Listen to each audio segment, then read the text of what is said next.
கனடாவில் துணையால் மேற்கொள்ளப்படும் வன்முறை குறித்த ஒரு முக்கிய தீர்ப்பை உயர்நீதிமன்றம் வழங்கியுள்ளது. இதற்கமைய ஒரு உறவில் துன்புறுத்தலுக்கு உள்ளாகும் நபர்கள் இனி தங்கள் துணைவர் மீது உரிமையியல் நீதிமன்றத்தில் இழப்பீடு கோரி வழக்கு தொடர முடியும்.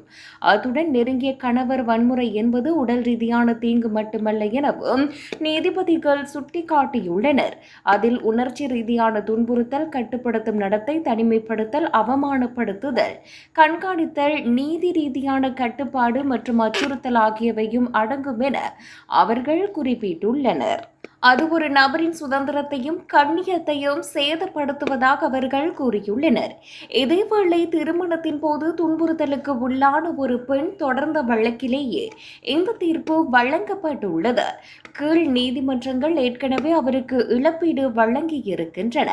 ஆனால் பாதிக்கப்பட்டவர்களுக்கு உரிமையியல் வழக்குகள் மூலம் வலுவான சட்ட பாதுகாப்பு வழங்கப்பட வேண்டும் என்பதை உயர்நீதிமன்றம் உறுதிப்படுத்தியது.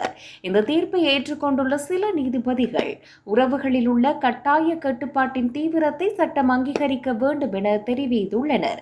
ஏனையோர் ஏற்கனவே உள்ள சட்டங்களே போதுமானவை எனவும் ஒரு புதிய சட்டப்பிரிவு தேவையில்லை எனவும் கூறி இந்த தீர்ப்பை ஏற்க மறுத்துள்ளனர். எவ்வாறாயினும் இந்த தீர்ப்பின் பின் கனடாவில் குடும்ப வன்முறையால் பாதிக்கப்பட்டவர்கள் நீதிமன்றத்தில் நிதி இழப்பீடு கோரி வழக்கு தொடர முடியும் என்பது நிரூபணமாகியுள்ளது.